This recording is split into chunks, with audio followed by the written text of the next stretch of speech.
മനോഹരമായ കാഴ്ചയാണ് കേട്ടോ. ഇപ്പോൾ ഒരു ആന എഴുന്നള്ളി വരുന്നുണ്ട് എൻ്റെ പിന്നിൽ, ആ പ്രേക്ഷകർക്ക് കാണാം. വൈകുന്നേരം ഈ ആന പരിപാടിയൊന്നുമില്ല, തേര് മാത്രമാണ് ഉണ്ടാവുക. തേരിങ്ങനെ നിറഞ്ഞു നിൽക്കും, അപ്പോൾ പ്രേക്ഷകർക്ക് കാണാം. ഇനി ആ തേര് എല്ലാ ഗ്രാമങ്ങളിലൂടെയും ഉരുണ്ടുരുണ്ടാണ് ഈ തേരുമുട്ടിയിൽ വന്ന് നിൽക്കുക. അപ്പോൾ തേരിന്റെ വിശേഷങ്ങൾ ഞാൻ പങ്കുവെക്കാം. തേരിന്റെ കഥകളുണ്ട്. കാശിയിൽ പാതി കൽപ്പാത്തിയായതിന്റെ കഥയുണ്ട്. കൽപ്പാത്തിപ്പുഴയിൽ ഒന്ന് മുങ്ങി നിവർന്ന് ഈ വിശാലാക്ഷി സമേത വിശ്വനാഥ ക്ഷേത്രത്തിൽ വന്ന് പ്രാർത്ഥിച്ചു പോകുന്ന വിശ്വാസികളുണ്ട്.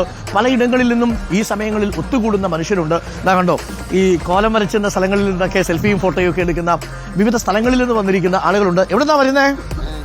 ചേർത്തല. നമസ്കാരം. ചേർത്തല ആദ്യമായിട്ടാണോ? ആണ്. ഓക്കെ. അപ്പോൾ ആ കാഴ്ചകളൊക്കെ നമുക്ക് കാണാം. ആ കാഴ്ചകൾക്കൊപ്പം വളരെ ഗൗരവമേറിയ രാഷ്ട്രീയ വിഷയങ്ങൾ കൂടി നമ്മൾ ഇന്ന് കൈകാര്യം ചെയ്യുന്നുണ്ട്. കെ വി തോമസ് മാഷ് നമ്മളുമായിട്ട് സംസാരിച്ചു. Thank you. ഈ തലയെല്ലാം ഭയങ്കര തലയെല്ലാം ഭയങ്കര തലയാണ് എന്നാണ് ചേട്ടൻ പറഞ്ഞത്. പല സ്ഥലങ്ങളിൽ നിന്ന് വന്നിരിക്കുന്ന ആളുകളാണ് നമുക്കൊപ്പം കൂടിച്ചേരുന്നത്, സ്നേഹമുള്ള മനുഷ്യര്. അപ്പൊ അവരെയൊക്കെ കാണണമെങ്കിൽ നിങ്ങൾ കൽപ്പാത്തിയിലേക്ക് വരിക, കാഴ്ചകൾ പ്രേക്ഷകർക്ക് നൽകാം. നമുക്കൊപ്പം ഇപ്പോൾ